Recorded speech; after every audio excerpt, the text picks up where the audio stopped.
Maxwell Thornton did not build his empire by trusting blindly. As the founder of Thornton Security Systems, he had spent 20 years developing technology that protected others from threats, yet somehow missed the one growing within his own home. The October rain pelted against the windows of his downtown office as he gazed at the Seattle skyline. From this height, the city lights blurred into a golden haze through the streaking raindrops. His phone buzzed on the desk. "Sir, your wife called again. She wanted to remind you about tonight's dinner with the Polson family," his assistant Naomi said. "Tell her I'll be there," Maxwell replied, his voice betraying nothing of the storm brewing inside him.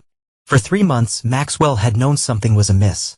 Veronica, his wife of 15 years, had changed. The subtle shifts would have been imperceptible to anyone else. A password changed on her phone, late-night work emergencies at her art gallery, and a newfound interest in privacy. But Maxwell had built his entire career on noticing things others missed. When he arrived home that evening, their sprawling lakeside estate was illuminated for the dinner party. Veronica greeted him at the door, her smile not quite reaching her eyes.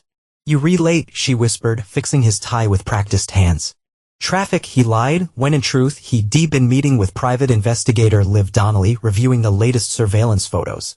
Inside, their children, Sierra, 16, and Colin, 14, barely acknowledged his presence, too engrossed in their devices. The dinner unfolded with practiced precision, with Veronica playing the perfect hostess to Gary and Melinda Polson. "Maxwell, how's your father doing?" Gary asked between bites of grilled salmon. "I heard his condition has worsened." Maxwell nodded solemnly.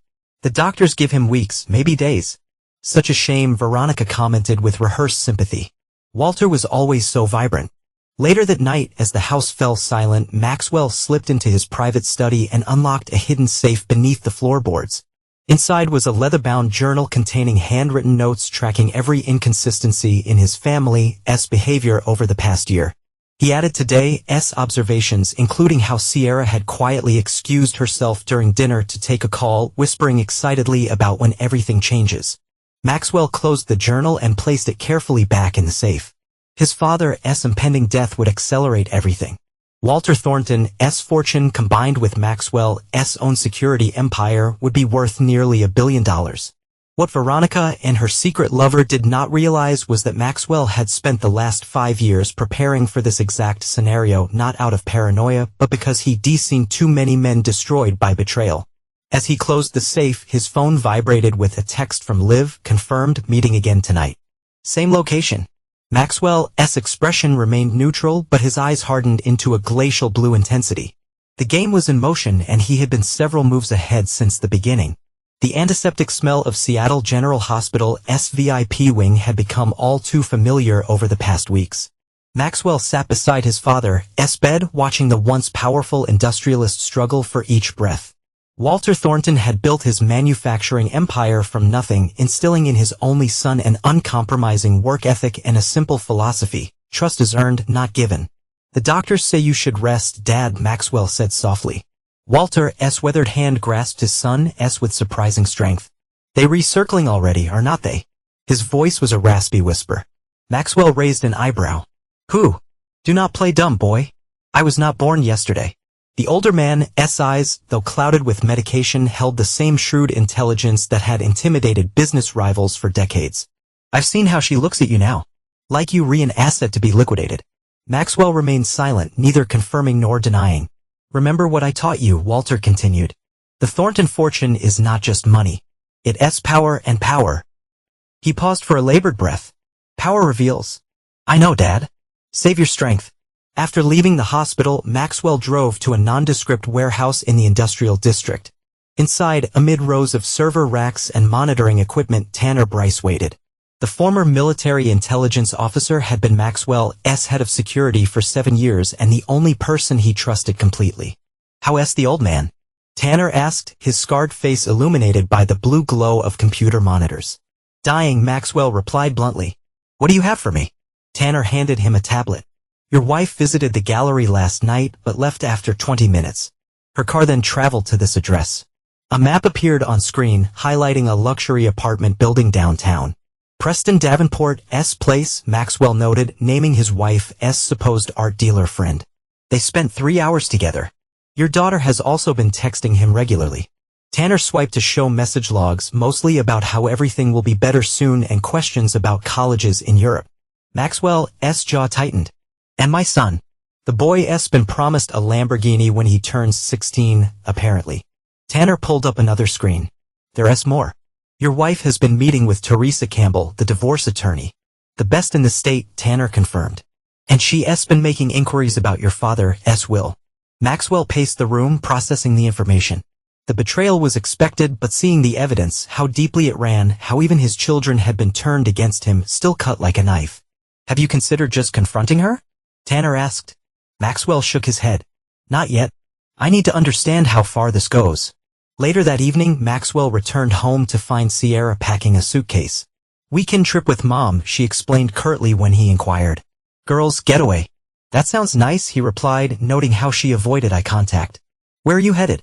Just a spa resort. You would not be interested. Her phone buzzed with a text and she angled it away from him instinctively. From his peripheral vision, Maxwell caught the name Preston on the notification. Sierra quickly typed a response before looking up at him with a practiced smile. Do not worry about dinner this weekend. Colin's staying at Braden's house. After she left, Maxwell went to his son's room, knocking lightly before entering. Colin sat hunched over his gaming console, barely acknowledging his father's presence. Everything okay, buddy? Maxwell asked. Fine, came the terse reply. I thought we could go fishing this weekend like we used to. Colin snorted. I have plans. With Braden? A flicker of confusion crossed Colin's face before he recovered. Yeah. With Braden. Maxwell nodded, noting the lie. Have fun then. He closed the door and walked to his study where he opened his laptop and accessed a secure server. The GPS trackers he had installed in his children's phones showed Sierra was currently en route to Preston Davenport's apartment, not packing for any trip. He pulled up financial records showing recent transfers from Veronica's private account to offshore holdings.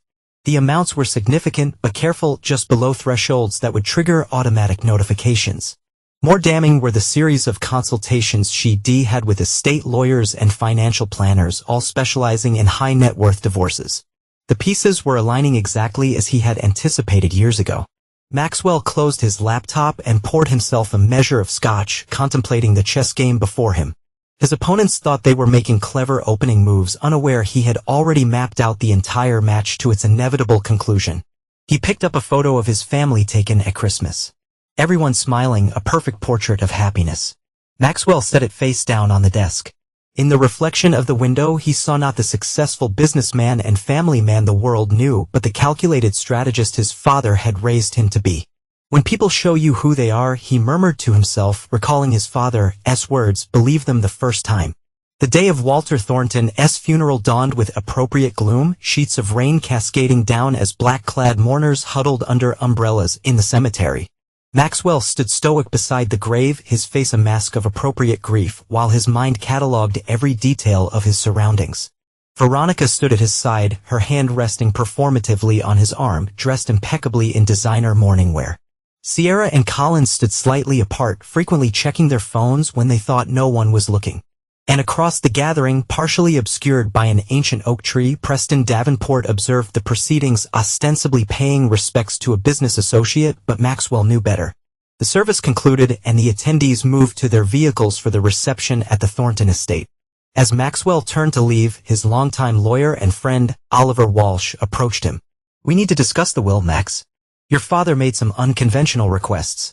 Can we speak privately before the reception? Maxwell nodded, noticing how Veronica's attention immediately sharpened, though she pretended to be absorbed in consoling an elderly aunt. At the Thornton mansion, mourners mingled in subdued conversations while caterers circulated with trays of hors d'oeuvres and drinks. Maxwell excused himself to join Oliver in his father's former study. Through the partially open door, he glimpsed Veronica on her phone, texting rapidly. Your father's final amendments were unusual, Oliver began once they were alone. He insisted on a public reading of the will rather than private notification. Said it was essential to the process, his exact words. Maxwell allowed a thin smile. He always did have a flair for the dramatic. There's more. Oliver hesitated. Walter left instructions that the reading should happen exactly 2 hours after the funeral service ended. He was quite specific. Let me guess, everyone must be present. Oliver nodded. Family, key employees, even some business associates. It's highly irregular, but it's what he wanted. Maxwell finished. Let us proceed as instructed.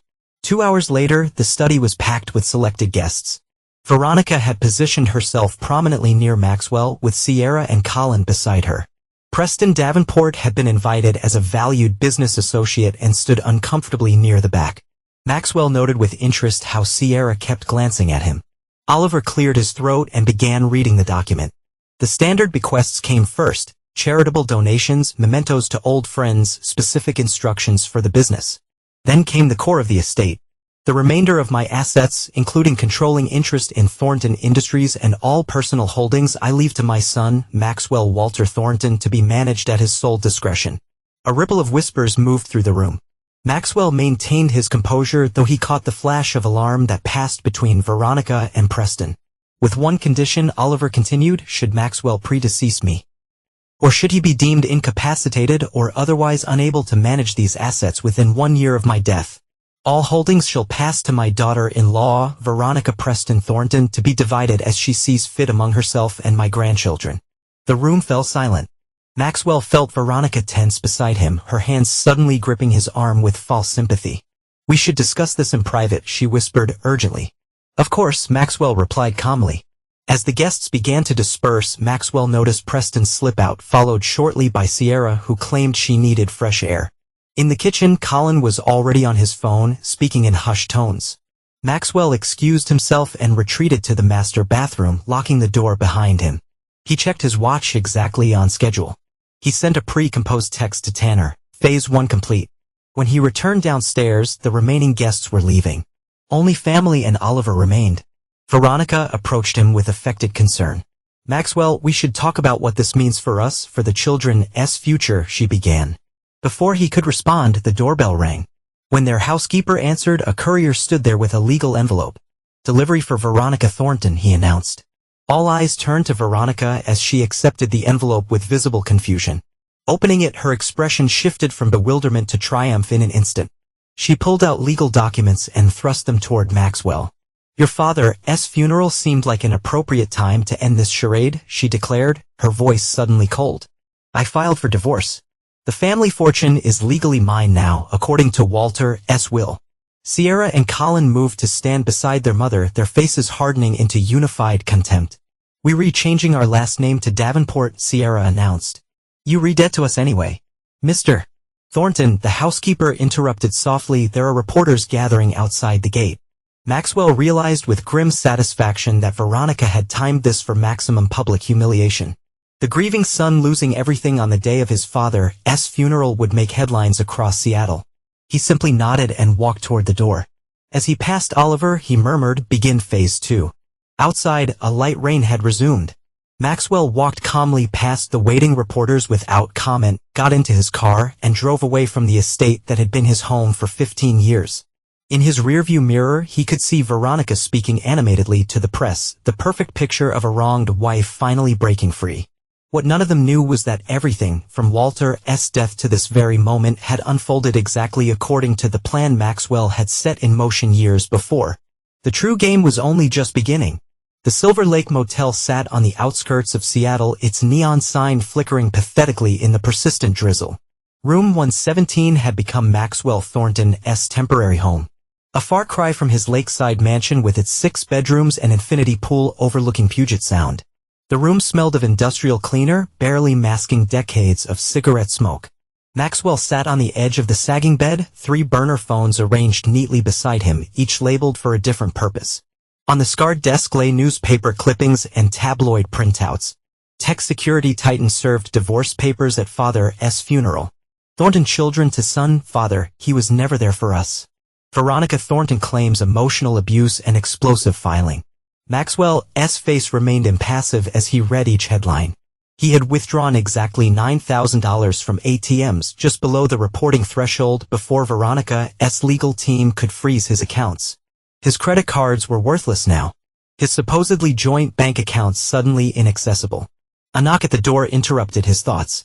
He checked the peephole before opening it to admit Tanner Bryce. You look like a mess, Tanner observed, dropping a duffel bag on the floor. All part of the performance, Maxwell replied. What's the update? Tanner pulled out a laptop. Veronica has moved Preston into the house already. They've been seen celebrating at Canlis, Alcura, all the high-end spots. The press is eating it up, the victim finally finding happiness. Maxwell nodded, unsurprised. And the children? Sierra posted about her fresh start with her real dad on social media. Colin's been showing off the new Rolex Preston bought him. The company? The board is nervous. Your absence and the media circus have spooked investors. Stock dropped 12% at opening. Perfect. Tanner raised an eyebrow. You expected this? I counted on it. Maxwell opened the duffel bag, revealing stacks of cash, a new phone, and documents. Is everything in place with Helena? Yes. She's prepared to testify about Preston's past business practices when the time comes. But she's nervous. His reputation for retaliation is not exaggerated. Maxwell checked his watch. And Oliver? Fielding calls nonstop. Veronica's team is pushing for emergency orders to gain control of everything based on your abandonment and supposed mental instability following your father's death. A thin smile crossed Maxwell's face. Right on schedule. The following morning, Maxwell appeared disheveled and unshaven for his meeting with Oliver at a quiet coffee shop across town. Several patrons recognized him, whispering and pointing discreetly. You need to pull yourself together, Oliver hissed. Teresa Campbell is arguing that your behavior proves you unfit to manage the estate. If the judge agrees, Veronica gets everything based on your father's will condition. What's the timeline? Maxwell asked, deliberately slurring his words slightly when a nearby customer glanced their way. Emergency hearing next week. They fast-tracking everything while you Oliver gestured vaguely at Maxwell's unkempt appearance. Good. Maxwell whispered, his eyes suddenly sharp and focused. Make sure you file the standard objections, but do not fight too hard. We need them confident. Oliver lowered his voice further. The offshore accounts are secure. They have no idea about Switzerland or the Caymans. But Max, are you sure about this? Once we let them take control of Thornton Industries, they will not destroy what they think will make them rich, Maxwell replied. Preston's too greedy for that. Later that day, Maxwell drove to an industrial area in South Seattle, parking behind a warehouse with BD Electronics on its faded sign. Inside, past security doors requiring multiple access codes, he entered a state-of-the-art command center that would have impressed military contractors. Liv Donnelly looked up from a bank of monitors. They were moving faster than anticipated. Veronica's gained temporary access to your personal accounts based on community property laws and the special account. Liv smiled. Untouched. They do not know it exists. Maxwell settled into a chair, suddenly transformed from the broken man at the coffee shop to the calculating strategist. On the screens around him, surveillance feeds showed various locations: his former home, where Preston was hosting a pool party, Preston's downtown apartment, now vacant, and the offices of Thornton Industries, where executives huddled in concerned meetings. Begin Phase 3, Maxwell instructed. It's time. Veronica learned that some inheritances come with hidden costs. A week later, Maxwell deliberately missed the emergency hearing. Oliver called immediately afterward. It went exactly as you predicted, the lawyer reported. Judge Watkins granted Veronica temporary control based on your failure to appear and concerning reports about your mental state. They celebrating at the mansion right now. Is the package ready? Yes, but Max, this crosses a line. If anyone ever discovers, they would not.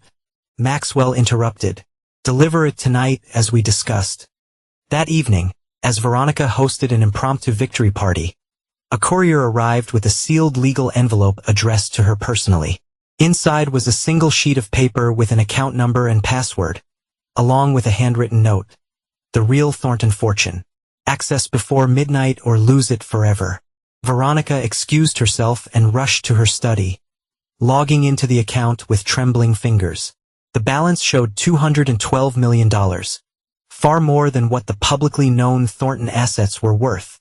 As she stared at the screen, a message popped up. Transfer initiated. Verification required. Without hesitation, she entered her personal identification details and authorized the transfer to the account she presumed was safely in her control. The screen flashed confirmation before going black. When she tried to log back in, the account no longer existed. In his command center, Maxwell watched through hidden cameras as Veronica frantically called her lawyer, her face contorted with panic. He turned to Liv. How long until she realizes the money was never there? Liv confirmed, but she just provided all the verification we needed to document attempting unauthorized access and wire fraud. The account is flagged with federal authorities. Maxwell nodded, satisfaction evident in his eyes. And now we wait. 3 weeks after being granted control of Thornton Industries, Preston Davenport called an all-hands meeting at the company headquarters. The atrium was packed with anxious employees as he unveiled his vision for the future. A radical restructuring that would shift focus from security systems to consumer electronics. The security market is saturated, he declared from the podium, Veronica beaming at his side. Our future lies in home automation and entertainment systems. We'll be divesting our government and corporate security divisions immediately. In a dingy apartment rented under a false name, Maxwell watched the live stream on a laptop, noting how Preston's announcement sent immediate shock waves through the industry. Thornton Industries stock plummeted 18% by closing bell, with analysts questioning the drastic strategy shift. Yes, playing right into our hands, Tanner remarked, scrolling through real-time financial data. Department heads are already reaching out to headhunters. 3 major clients have announced they're reviewing their contracts. What about the Harbinger project? Maxwell asked. Still secure. Preston does not have clearance to access those files. And even Veronica does not know it exists. Maxwell checked his watch. Time to introduce some chaos. The following day, anonymous whistleblower complaints were filed with the SEC regarding potentially fraudulent practices at Thornton Industries under its new management. Though baseless, the complaints triggered automatic reviews and further damaged investor confidence. Simultaneously, key employees began receiving attractive job offers from competitors. Within days, Preston found himself presiding over a company hemorrhaging talent and market value. Veronica, meanwhile, had begun her own transformation. Gone was the sophisticated gallery owner who had built her reputation in Seattle's art world. The woman who now appeared in society pages wore clothes too young for her, attended clubs with Preston until dawn, and spent lavishly on jewelry and sports cars. At Sierra's exclusive private school, rumors spread about her mother's behavior. The teenager arrived one morning to find former friends suddenly unavailable, invitations to parties rescinded. When she confronted one classmate, the girl simply showed her a viral video of Veronica stumbling drunkenly from a nightclub, shouting at photographers. Colin faced similar ostracism at his prep school, exacerbated by an anonymous tip to the administration about his selling prescription medications to classmates. Though no evidence was found, the investigation cast a shadow over him. By month's end, the Thornton name had transformed from respected to notorious. Veronica's spending accelerated as her social standing collapsed, creating tension with Preston, who found himself responsible for a failing company and unexpected expenses. She's draining accounts faster than anticipated, Liv reported in their secure meeting space. Preston's leveraged his personal assets to try stabilizing the company, but it's like plugging holes in a sinking ship. Maxwell nodded thoughtfully. And the offshore account? Veronica's attempted to access it multiple times. The fraud investigation is building a substantial case based on her repeated efforts. What about the children? Tanner pulled up surveillance images. Sierra is planning to graduate early and attend university in Europe, away from the embarrassment her mother's become. Colin's grades are plummeting. He's been caught drinking on campus twice. A flicker of something, perhaps regret, crossed Maxwell's face before disappearing. They made their choice, he said flatly. Time for Phase 4. The next morning, Preston arrived at Thornton Industries to find federal agents in the lobby.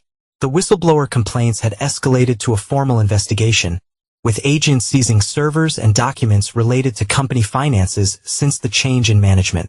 Preston called Veronica in a panic. They saying there are irregularities in the accounts. Unauthorized transfers, missing funds. What have you done? Me? Veronica hissed. You, the one who promised this company was our ticket to wealth. Just get back here now, and bring your lawyer. As Preston hung up, his assistant entered with more bad news.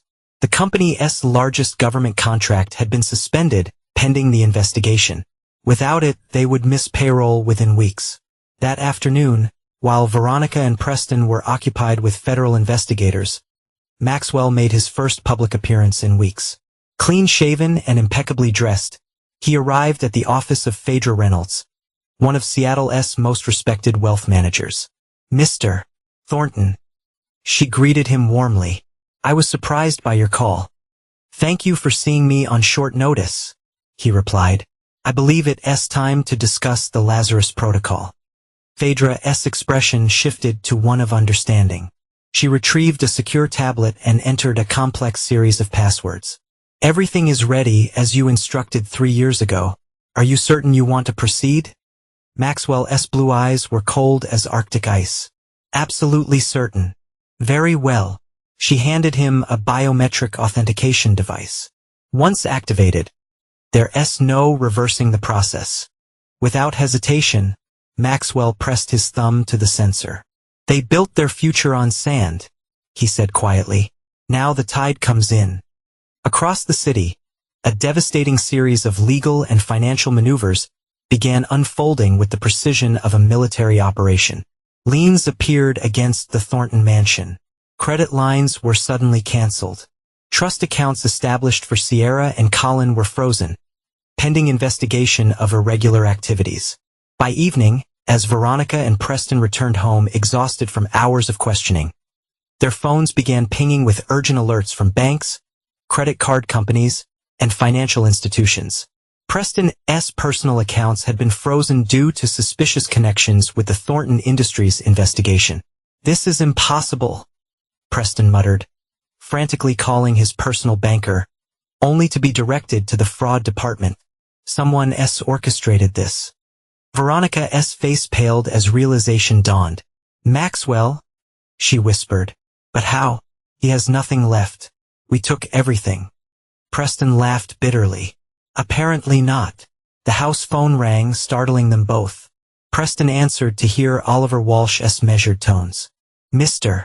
Davenport, I am calling to inform you that the property you currently occupying has been placed in receivership, pending resolution of multiple claims against it.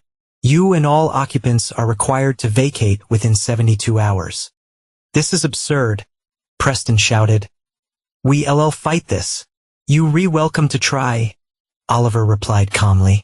"However, I should inform you that similar actions are being taken against all properties and assets currently under your or Ms. Thornton's control. Good evening." As Preston slammed down the phone, Sierra and Colin appeared in the doorway, their faces taut with anxiety. "What's happening?" Sierra demanded. "My credit card was just declined at Nordstrom." "That's humiliating." Veronica turned to her daughter, panic rising. "It's fine, honey. Just a misunderstanding." "Like the college fund that's suddenly under review?" Sierra's voice rose.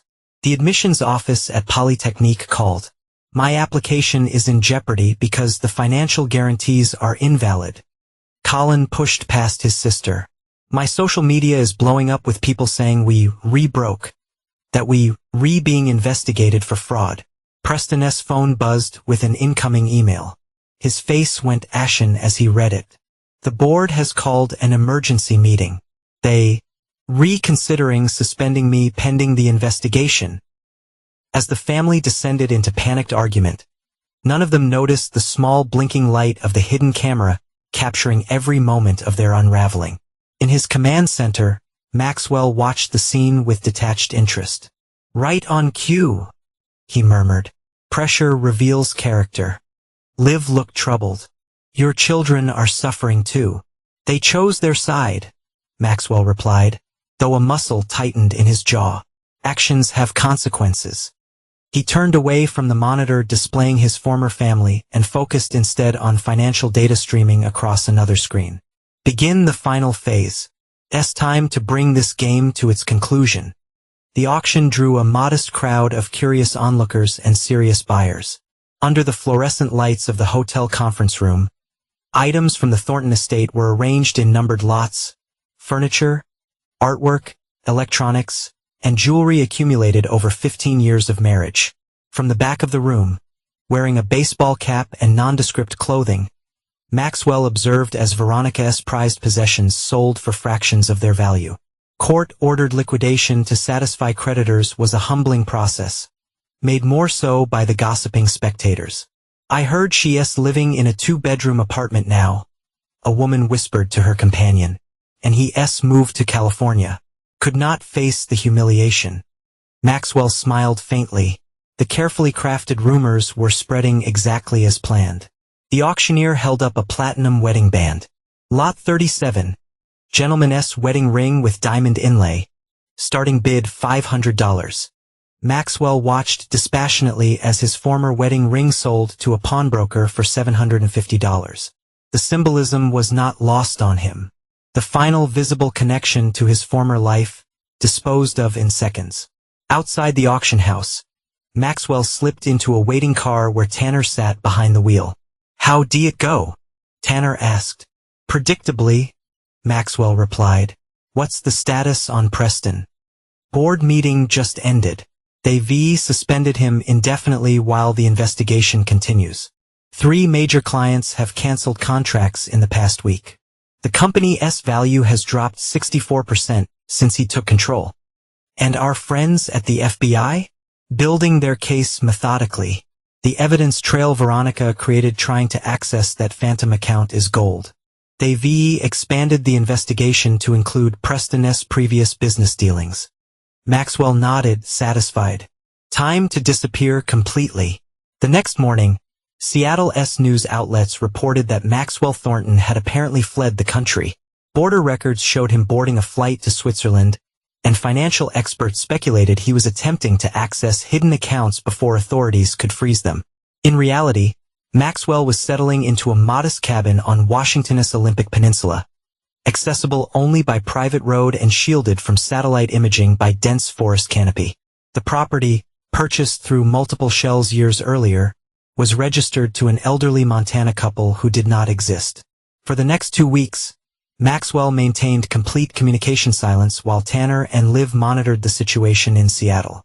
The carefully constructed narrative continued to unfold. Maxwell Thornton, once respected business leader, had abandoned his responsibilities and fled justice, leaving chaos in his wake. Meanwhile, Preston Davenport's financial and legal troubles multiplied daily. Without access to Maxwell's true resources and knowledge, he made increasingly desperate attempts to save Thornton Industries, leveraging everything he owned as collateral for emergency loans. Veronica, facing her own legal challenges from the fraudulent account access, turned on Preston, blaming him for encouraging her actions. Their relationship deteriorated into public arguments captured by eager paparazzi.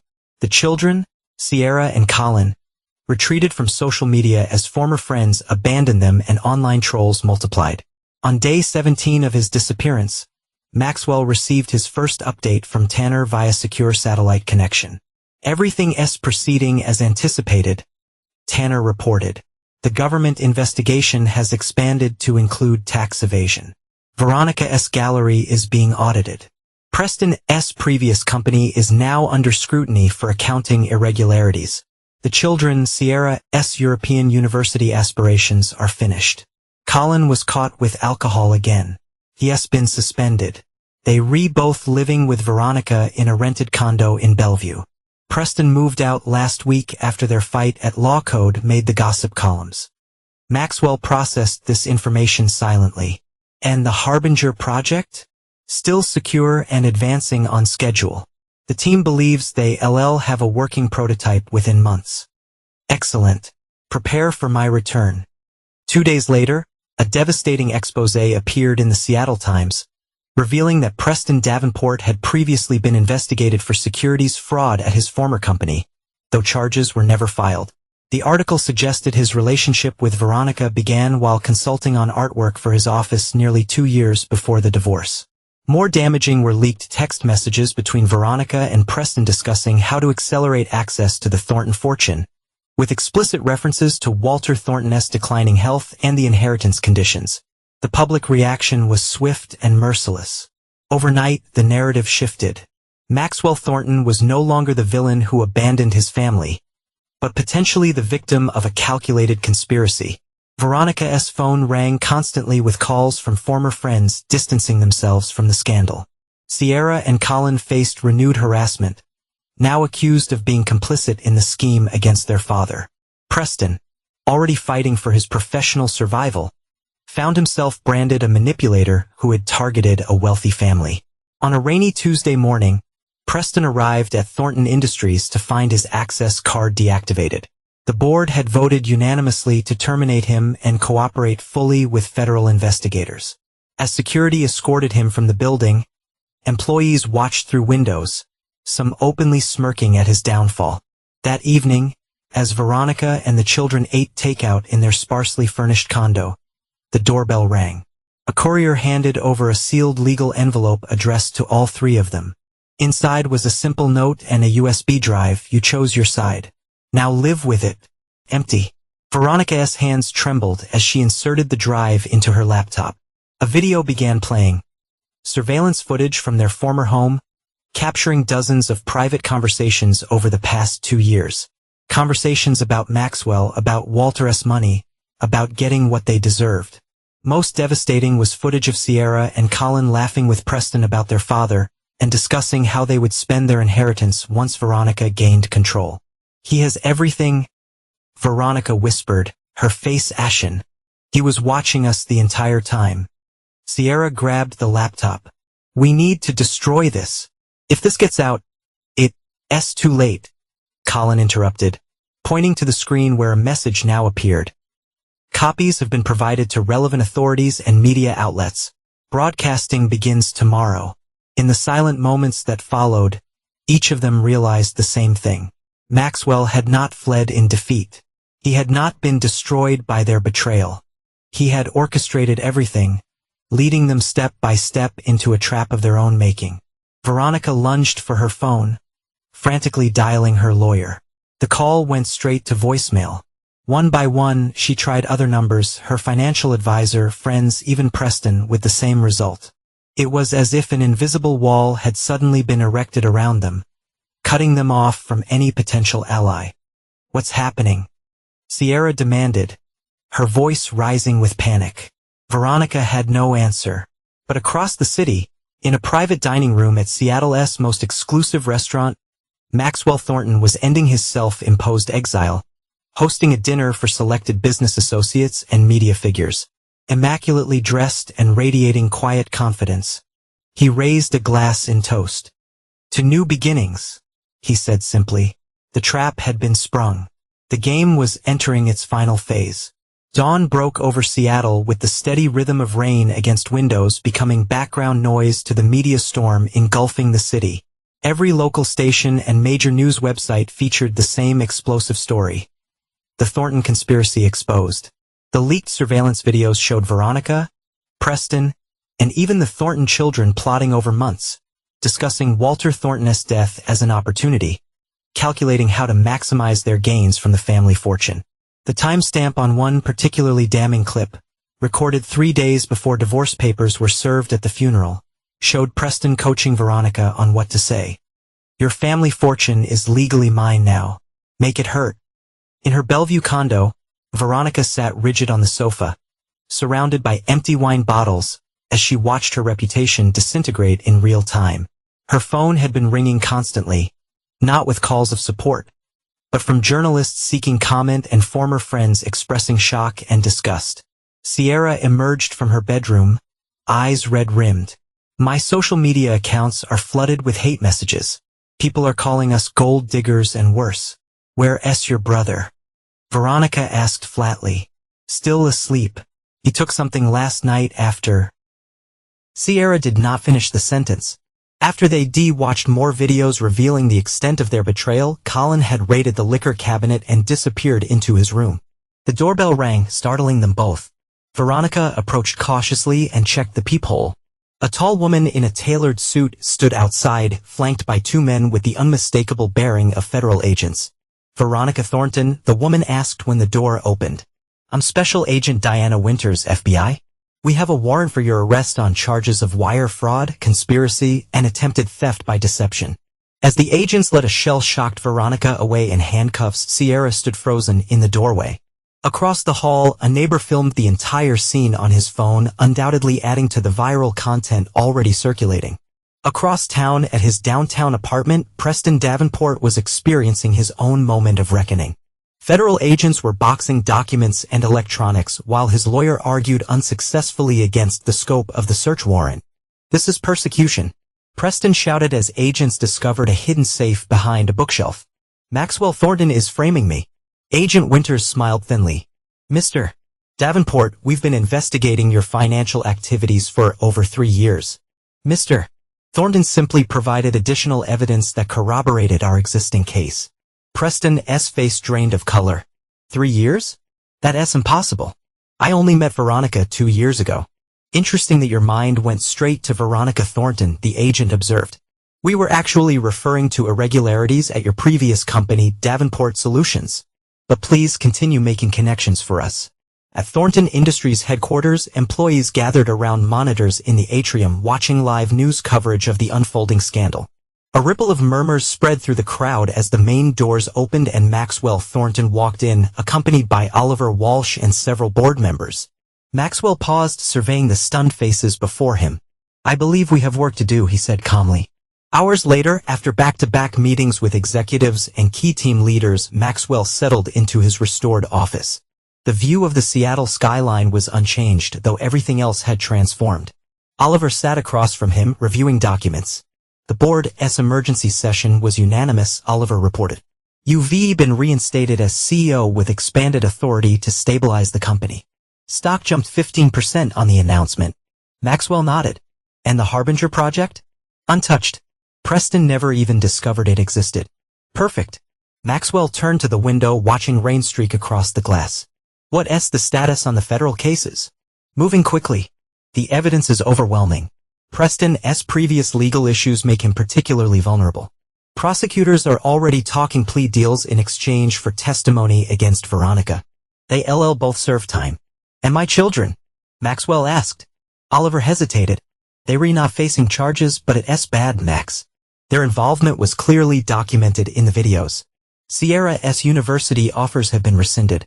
Colin's school is considering expulsion. They essentially pariahs." A muscle tightened in Maxwell's jaw. "They made their choices. They still your children," Oliver said quietly. "Teenagers who were manipulated by adults they trusted." "Everyone has choices," Maxwell replied coldly. "They chose Preston and everything he promised them." That evening, Maxwell returned to the penthouse apartment he'd maintained secretly for years, a luxurious space unknown to Veronica or the children. Tanner and Liv were waiting with updates on the day's developments. "Preston's lawyer is trying to negotiate," Tanner reported. "He's offering to reveal additional details about the conspiracy in exchange for leniency." "Decline," Maxwell replied. "He has nothing we need." Liv hesitated before speaking. "There's something else you should know. Colin attempted to contact you through the company website. The message was flagged by our systems." Maxwell raised an eyebrow. "What did it say?" Liv handed him a tablet. The message was brief. "Dad, please. We did not understand what was happening. Can we talk?" Colin, for a moment, something flickered across Maxwell's face, perhaps doubt, perhaps pain, before the mask of control returned. No response necessary. Later that night, alone in his penthouse, Maxwell stood at the window, overlooking the city lights. In his hand was an old photograph of Sierra and Colin as young children, laughing as he pushed them on swings. He studied it momentarily before returning it to a drawer. His phone chimed with a news alert. Preston Davenport released on $2 million bail. Maxwell smiled thinly and sent a text to an unlisted number. "The spider has left the web. Proceed." Across the city, in an upscale hotel where Preston had taken refuge from media cameras, a hotel employee delivered a manila envelope to his room. Inside was a single sheet of paper bearing a chess notation, "Checkmate in 3 moves." Preston crumpled the paper, his hands shaking with rage and fear. The game was not over yet. The Emerald Lounge atop Seattle's Columbia Tower offered breathtaking panoramic views of the city, Puget Sound, and on clear days, the Olympic Mountains beyond. Tonight, however, Preston Davenport noticed none of it as he hunched over his third scotch, checking his phone obsessively for updates from his legal team. When the bar stool beside him became occupied, he did not look up until a familiar voice ordered, "Macallan 25. Neat." Preston's head snapped up to find Maxwell Thornton sitting beside him, immaculately dressed in a charcoal suit that made Preston's designer attire seem suddenly gauche. "You," Preston hissed. "You've got some nerve showing your face." Maxwell accepted his scotch from the bartender with a nod of thanks. "Interesting choice of words from a man who moved into my house and tried to steal my company. I'm facing federal charges because of you." "No," Maxwell corrected calmly. "You were facing federal charges because of your own actions. Actions that began long before you met my wife." Preston's eyes narrowed. "What are you talking about?" "Davenport Solutions. 2019. The duty contract that mysteriously came your way after you spent a weekend in Aspen with Senator Harrington's aide. The subsequent inflation of performance metrics to secure additional funding. The offshore accounts where your consulting fees accumulated." The blood drained from Preston's face. "How could you possibly know?" "I know everything about you, Preston. I knew who you were before you ever met Veronica." Maxwell sipped his scotch. "Did you really think it was coincidence that put you in her gallery that day? That of all the art consultants in Seattle she happened to contact you?" Understanding dawned in Preston's eyes. "You orchestrated the whole thing. From the beginning." "Not everything. I did not make you pursue my wife. I did not force you to manipulate my children against me. I simply created the opportunity and watched what you would do with it." "Why?" Preston demanded. "Why go through all this?" Maxwell's blue eyes hardened. 3 years ago, I discovered irregularities in my company's government contracts. Small but significant discrepancies that could have cost us millions and damaged our security clearances. The trail led to a mole within Thornton Industries, someone feeding information to a competitor. He paused to take another sip of his drink. "That competitor was Davenport Solutions, your company, your operation." Preston shook his head in denial. "That's absurd. I would have known." "Would you?" Maxwell interrupted. "You were too busy enjoying the profits to question where the intelligence came from. But I questioned everything. That's why I created a trap, a false security vulnerability that would have catastrophic consequences if exploited. When your team attempted to use it against a government client, I had my proof." "You could have just turned me in," Preston said, his voice barely above a whisper. "And risk a public scandal that would damage confidence in my company's security systems?" "No, I needed something more comprehensive." Maxwell finished his scotch and set the glass down deliberately. "I needed to understand the full extent of the threat. So I began watching you, studying you. I learned about your financial problems, your desperation to maintain your lifestyle despite your company's struggles." Preston swallowed hard. "So you dangled Veronica as bait." "I simply removed certain safeguards and observed what happened naturally. Your reputation as a man who covets other men's possessions preceded you. Veronica was unhappy, restless. The attraction was predictable." "You were insane," Preston whispered. "No," Maxwell corrected. "I'm methodical. There's a difference." Preston reached for his drink with a trembling hand. "What do you want from me now? Why are you here?" Maxwell glanced at his watch. "At this moment, federal agents are executing additional search warrants on storage facilities registered to shell companies linked to your former CFO. They'll find evidence that will ensure you spend at least 15 years in federal prison." He stood, adjusting his cuffs. "I'm here as a courtesy to let you know there's an alternative." "What alternative?" "A private jet is waiting at Boeing Field. It will take you anywhere outside U.S. jurisdiction. You have enough in your Belize account to disappear comfortably. The authorities do not know about that particular account yet. By the time they do, you'll be established elsewhere under a new identity that my associates have prepared." Preston stared in disbelief. "Why would you help me escape?" "I'm not helping you escape. I'm giving you a choice. Prison, where you'll eventually testify against Veronica to save yourself, or exile, where you'll never contact any member of my family again." Maxwell's voice turned glacial. "Either way, you're removed from the equation. And if you refuse both options, go public with what you've told me tonight." Maxwell smiled thinly. "Who would believe you? The desperate accusations of a man facing multiple federal indictments? Besides, you have exactly 43 minutes before the FBI finds the evidence that will remove all possibility of bail." Preston's shoulders sagged in defeat. "You've thought of everything." "Not everything. I never anticipated how far you would go with my children. That was unexpected." For a moment, something like genuine emotion flickered across Maxwell's face. Sierra and Colin were collateral damage in a war they did not understand. For that I hold you personally responsible. Preston paled at the cold fury underlying Maxwell's controlled tone. The jet departs in 90 minutes with or without you, Maxwell continued, placing a keycard on the bar. This accesses the private elevator to the helipad. A helicopter is waiting to take you to the airfield. He turned to leave, then paused. One last thing. The pilot has instructions to divert to a U.S. airfield if I do not send a specific confirmation within 2 hours. Choose quickly but choose wisely. As Maxwell walked away, Preston called after him. What about Veronica? Is she getting the same offer? Maxwell did not turn around. Veronica made her choices. Now she lives with the consequences. Across the city in a federal detention center, Veronica sat in an interview room with her court-appointed attorney. Her designer clothing had been replaced with an orange jumpsuit. Her carefully styled hair, now limp and unwashed. The prosecution has a very strong case, the attorney explained. The surveillance videos, the financial records, the documented attempts to access accounts fraudulently. It's overwhelming. Maxwell set me up, Veronica insisted. He manipulated everything. The attorney sighed. Mrs.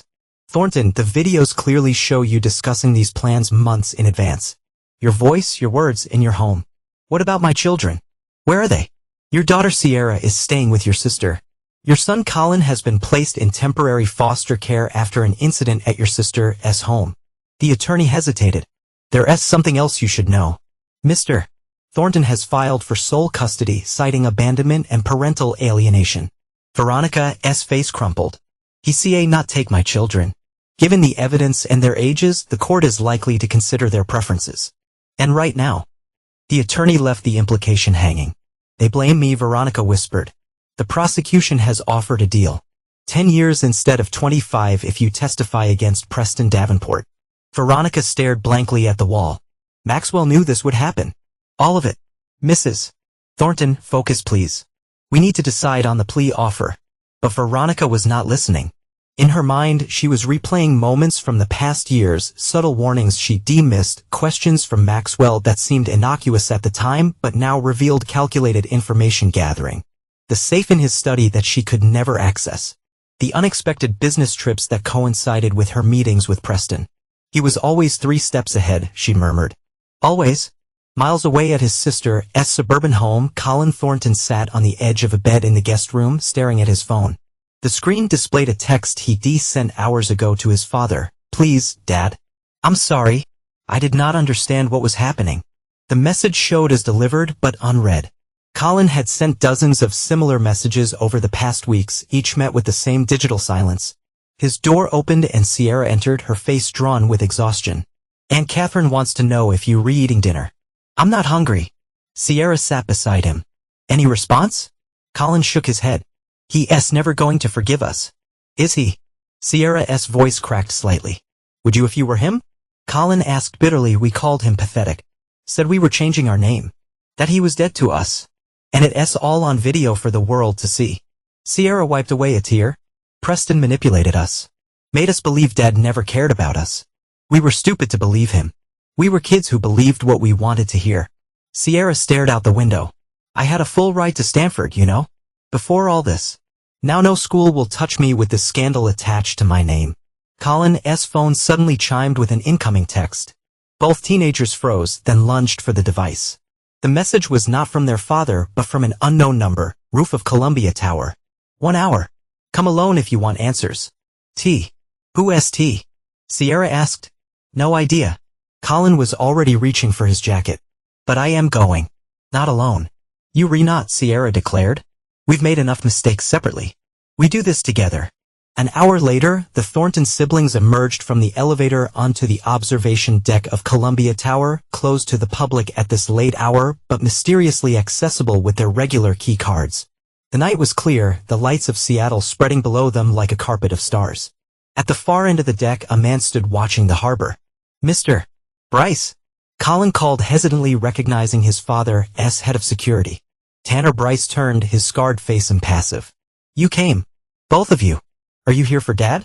Sierra asked. Did he send you? No, Tanner replied. He does not know I'm here and it needs to stay that way. Then why contact us? Colin demanded. Because you deserve to understand what happened. The full story. Not just the parts your father has allowed to become public. For the next 30 minutes, Tanner explained the elaborate chess game Maxwell had been playing for years. How he had suspected Preston's industrial espionage long before Veronica's infidelity. How he had created a trap that would reveal every disloyal person in his orbit. Your father did not just want Preston's illegal activities exposed, Tanner explained. He wanted to know who could be trusted. Unfortunately, that test extended to his family. He tested us? Sierra's voice rose incredulously. His own children. He gave you opportunities to choose sides, Tanner corrected. Multiple chances to demonstrate loyalty. Instead, we failed, Colin finished quietly. Tanner nodded solemnly. Your father is a man who values loyalty above all else. The betrayal by his children cut deeper than anything Veronica or Preston did. Is there any way to fix this? Sierra asked, tears streaming down her face. Any way back? Tanner hesitated. Your father has filed for custody despite everything. That suggests something remains. But understand this, Maxwell Thornton never forgives betrayal. The best you can hope for is that he might eventually move past it. Given enough reason. What should we do? Colin asked. That depends. Do you want his forgiveness or his respect? Tanner checked his watch. I need to go. I've already said more than I should. He handed each of them a business card with only a phone number printed on it.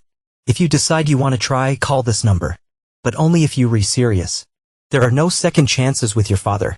As Tanner walked away, Sierra called after him, is he happy now? Without us. Tanner paused but did not turn around. Your father is never happy, Ms. Thornton. He is satisfied or unsatisfied. Right now he is simply focused on rebuilding what was broken. With that he disappeared into the elevator. The siblings stood in silence, staring out at the city lights. What do we do now? Colin asked eventually. Sierra gripped the railing, her expression hardening with resolve. We stop being victims.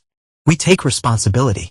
And we prove to him that we Thorntons, not what Preston tried to make us. Below them, the city continued its rhythmic pulse, unaware of the family drama playing out high above. And somewhere in that sprawling landscape of lights, Maxwell Thornton sat alone in his penthouse, watching security footage of his children on the observation deck, listening to every word of their conversation with Tanner through hidden microphones.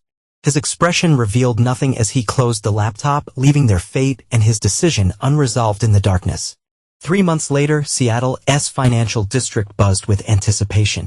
Thornton Industries stock had not only recovered but soared to unprecedented heights following the announcement of the revolutionary Harbinger security system, a quantum encryption protocol that made digital communications virtually unhackable. In the gleaming glass headquarters, Maxwell sat reviewing quarterly reports when Oliver entered with the day's newspapers. The headlines told the story of Preston Davenport's capture in Bali after attempting to flee to a non-extradition country. His jet had mysteriously diverted to an American airfield, where federal agents were waiting. I thought you gave him the opportunity to escape, Oliver remarked, setting the papers on Maxwell's desk. I gave him a choice, Maxwell corrected. He chose to betray my terms by attempting to contact Veronica before leaving. Actions have consequences. Oliver nodded, having long accepted his friend's implacable nature. The custody hearing is tomorrow. Maxwell's expression remained neutral. Yes. The children have submitted character statements. Would you like to read them? No. Their actions will speak louder than any prepared statements. Oliver hesitated. They've both been working, you know? Sierra's been volunteering at a youth shelter downtown. Colin's been doing maintenance work at his school to pay for damages from his previous incidents. I'm aware. Of course you are. Oliver sighed. Will you at least consider speaking with them before the hearing? Maxwell turned to the window, watching rain streak across the glass. That will be all, Oliver.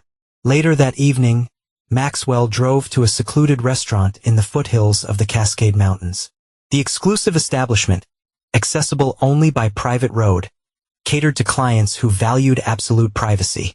He was shown to a table overlooking a waterfall, where Tanner already waited.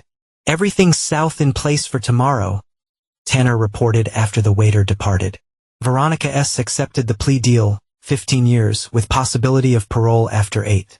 The divorce is final. Maxwell nodded. And Preston, facing multiple federal charges, plus additional counts related to his escape attempt. His assets have been frozen. He cooperating fully, hoping for leniency, which he would not receive. Maxwell noted with cold satisfaction. Tanner shifted uncomfortably. There's something else you should know. I spoke with your children 3 months ago. Maxwell's gaze sharpened. You've been monitoring them as instructed? Yes. They've adhered to every condition you established through Oliver. No contact attempts. No media interviews. Focus on education and restitution. But Tanner met his employer's eyes directly. But they still your children, Max. They made terrible mistakes, but they were manipulated by adults they trusted. At some point this has to end. Maxwell's expression hardened. It ends when I decide it ends. And when will that be? After you've punished them enough? After they've suffered sufficiently? Tanner's scarred face reflected genuine concern. How much penance is enough? For a long moment Maxwell was silent. The only sound was the rushing water of the falls outside. Finally he spoke quietly. They stood at my father's grave and told me I was dead to them. How does one quantify the response to that? By remembering they were children. Misled children. Maxwell sipped his water, his expression unreadable. I have a meeting to prepare for. We'll continue this discussion another time. The following morning, clouds hung low over the King County Courthouse as Maxwell arrived for the custody hearing. Media cameras tracked his progress from car to entrance, but he moved with practiced indifference to their shouted questions. Inside, the courtroom was closed to the press. Maxwell sat alone at one table, Oliver beside him with documentation and precise stacks. Across the aisle, Sierra and Colin sat at another table with a court-appointed guardian ad litem, both teenagers in conservative attire that could not quite mask their anxiety. When the judge entered, formalities proceeded efficiently. Given the circumstances, Veronica's incarceration and the children's ages, the hearing was largely procedural. Sierra, at 17, would soon age out of the custody system regardless. Colin, at 15, had less than 3 years remaining as a minor. Before I make my determination, the judge announced, I'd like to hear from the minors themselves. She turned to Sierra. Miss Thornton, do you wish to make a statement? Sierra stood, hands trembling slightly as she faced the judge rather than looking at her father. Your Honor, I've prepared a statement, but I'd like to speak from my heart instead. She took a deep breath.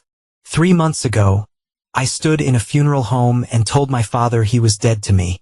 I said cruel, horrible things that I can never take back. Things I'm deeply ashamed of now. Her voice wavered, but steadied as she continued. I was manipulated by people I trusted, but that's no excuse.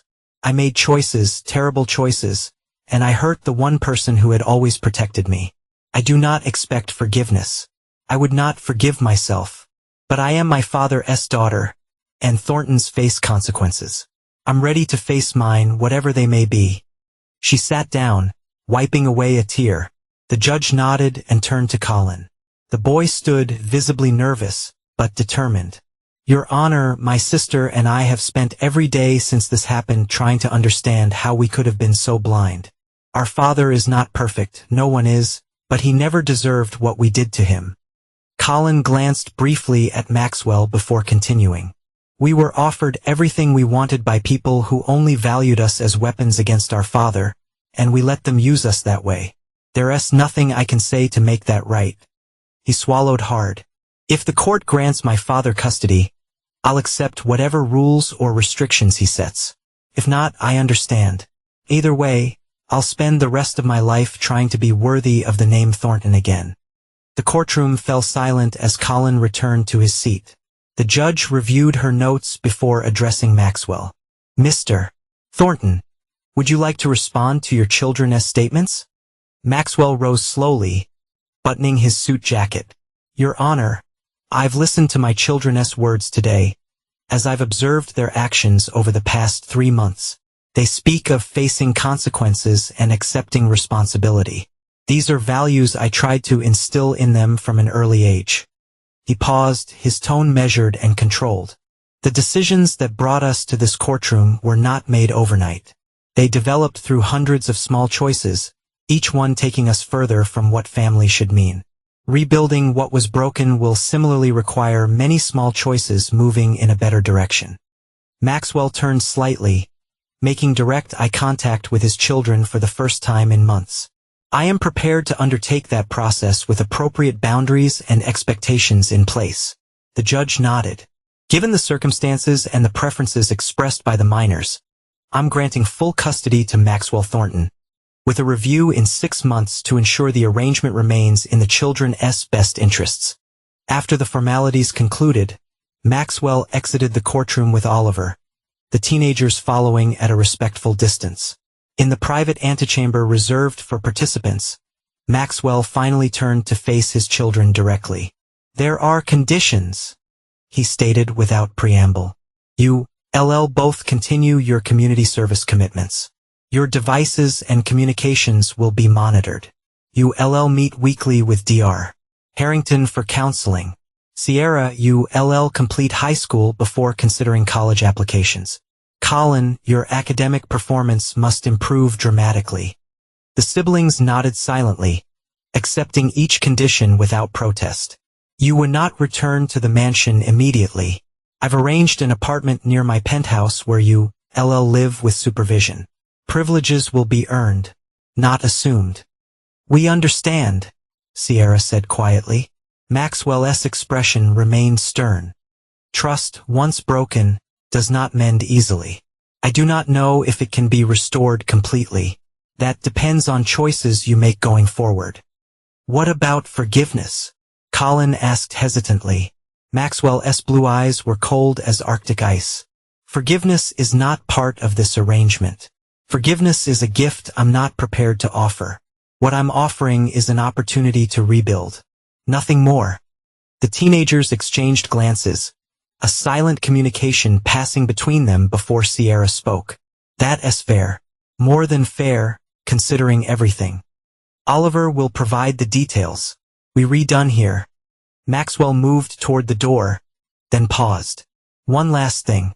The Thornton name is not a birthright. It's earned through loyalty, integrity, and strength. Remember that.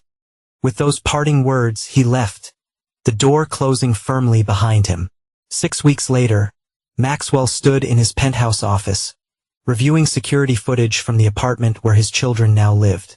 Sierra was studying diligently for finals while Colin worked on a history project. Both had adhered meticulously to every condition he established, without complaint or negotiation. Tanner entered with the evening security report. Everything in order at both residences. The children followed their approved schedules exactly. Maxwell nodded absently, his attention on another monitor showing Veronica in prison attire during a supervised visitation with her lawyer. She looked diminished, her once confident posture now defeated. She's requested another meeting with the prosecutors, Tanner reported, offering additional testimony against Preston in exchange for sentence reduction. Denied, Maxwell replied flatly. She made her choices. Later that night, Maxwell stood alone on his penthouse balcony watching the city lights shimmer through a fine mist. His phone chimed with a message, a daily report from Sierra and Colin's counselor noting their continued progress and commitment to the therapy process. He slipped the phone back into his pocket and raised his glass in a silent toast to the Seattle skyline. The game was over. He had won completely, just as he planned from the beginning. His enemies were ruined, his company thriving, his reputation restored, and even enhanced by his merciful decision to take back his wayward children. Yet, victory tasted different than he had imagined during those dark days after the funeral. The satisfaction was there, certainly cold and precise, but accompanied by something unexpected. Not regret, exactly. Maxwell Thornton did not indulge in regret. Perhaps it was simply recognition that even the most decisive victory carried costs. His phone rang. The secure line used only by his most trusted circle. Tanner's voice came through with uncharacteristic urgency. There's been an incident at the children's apartment. Colin collapsed during dinner. Possible allergic reaction. Paramedics are en route. Something shifted in Maxwell's expression, a crack in the perfect control. I'm on my way. At the hospital, Maxwell strode through the emergency department with the authority of someone accustomed to commanding rooms. A doctor met him at the entrance to the treatment area. "Mr. Thornton, your son is stabilized. Severe allergic reaction to shellfish complicated by elevated stress levels. He'll need to stay overnight for observation, but he should recover fully." Maxwell nodded curtly. "Where's he?" The doctor led him to a curtained alcove where Colin lay pale against white sheets, and four in his arm and monitoring equipment beeping steadily. Sierra sat beside the bed, clutching her brother's hand. When she saw her father, she stood quickly. "I'm sorry," she blurted. "We did not know he was allergic to shrimp. It was not on any of the medical forms." "He developed the allergy when he was 12, Maxwell replied, moving to the bedside. "After the last time you had shellfish together." Colin's eyes fluttered open. "Dad," he whispered weakly. "Sorry about this." Maxwell studied his son's face, the features that echoed his own, the vulnerability he had not allowed himself to see for months. Without speaking, he reached out and adjusted the thin hospital blanket, pulling it higher over Colin's chest in a gesture of parental concern so automatic it seemed to surprise even him. "Rest," he said simply. Then to Sierra, "You should go home. The security team will drive you." "I want to stay with him," she protested, then quickly added, "if that's allowed." Maxwell paused, weighing the request against his carefully constructed system of earned privileges. "Fine. I'll stay as well." Throughout the night, Maxwell remained in the uncomfortable visitor's chair, working on his tablet while Sierra eventually dozed in another chair. Occasionally, he would look up to check the monitors or observe Colin's breathing. Once, when a nurse came to adjust medication, Maxwell questioned her thoroughly about dosages and potential side effects, his protective instinct evident beneath the businesslike demeanor. Near dawn, Sierra awoke to find her father standing at the window watching the first pale light breaking over the city. "Why did you file for custody?" she asked suddenly. "After everything we did, you could have let us go into the system. No one would have blamed you." Maxwell did not turn from the window. "You Thorntons. Is that the only reason? Obligation to the family name?" For a long moment, Maxwell was silent. When he finally spoke, his voice held something Sierra had not heard in years: uncertainty. "When I watched those videos, saw you both laughing about me with Preston, planning your lives without me. I wanted to cut you off completely. Delete you from my life as you had deleted me from yours." He turned slightly, his profile silhouetted against the lightning sky. "But then I remembered something my father told me once." "What was that?" Sierra asked softly.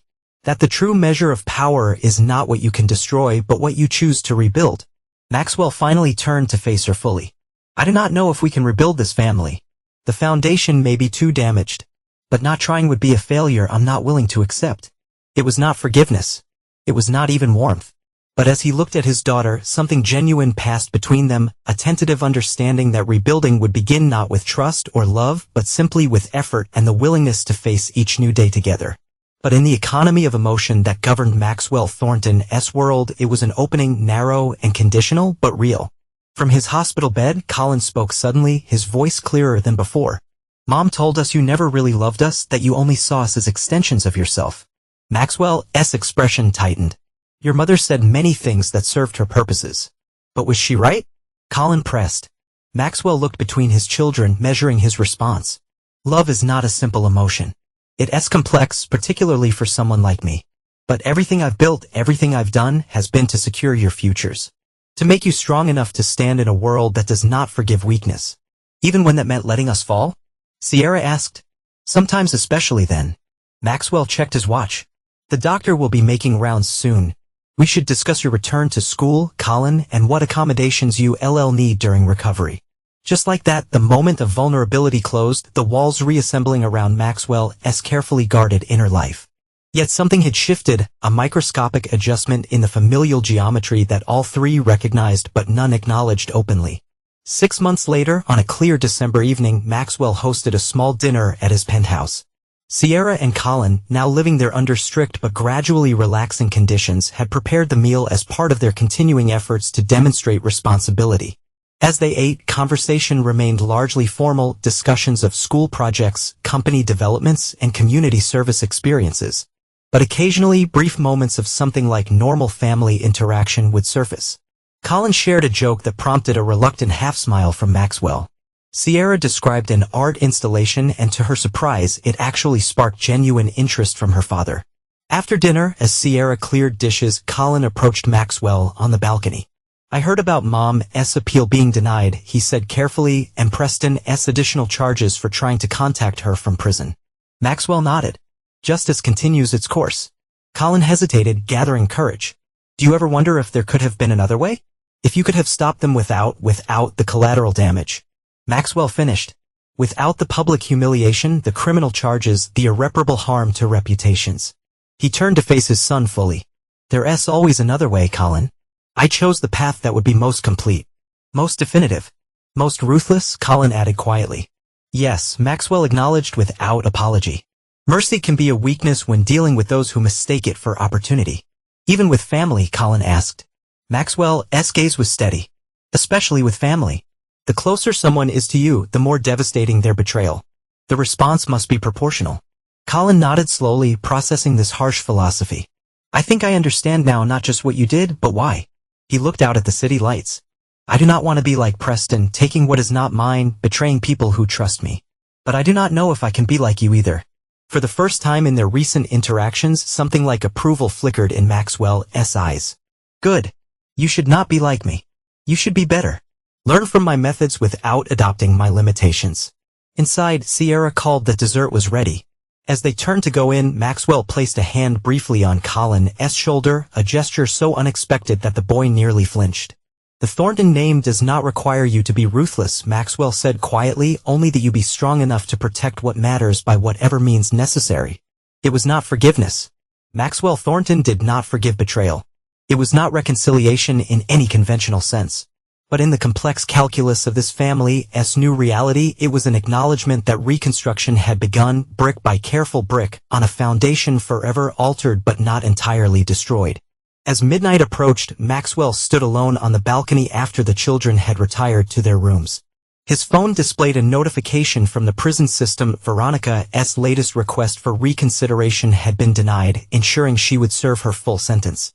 He closed the notification without emotion and looked out at a city. Everything had unfolded according to his design.